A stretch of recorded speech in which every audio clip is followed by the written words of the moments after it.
Okay, so this is my presentation about myself. My name is Kayla Gorlett, and this is the presentation for COM 320. So a little bit about me.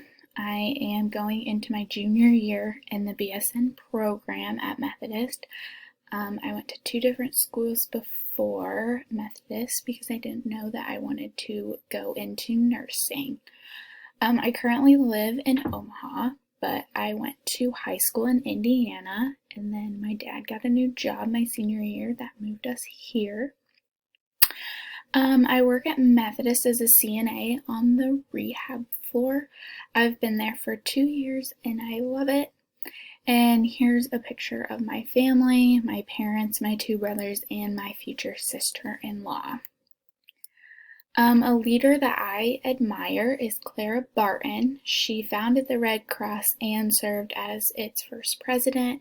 She was a nurse during the Civil War for the Union Army, and I just think that shows so much confidence and determination, and how awesome that she served in the Army and being the president of Red Cross, and Red Cross is still going today.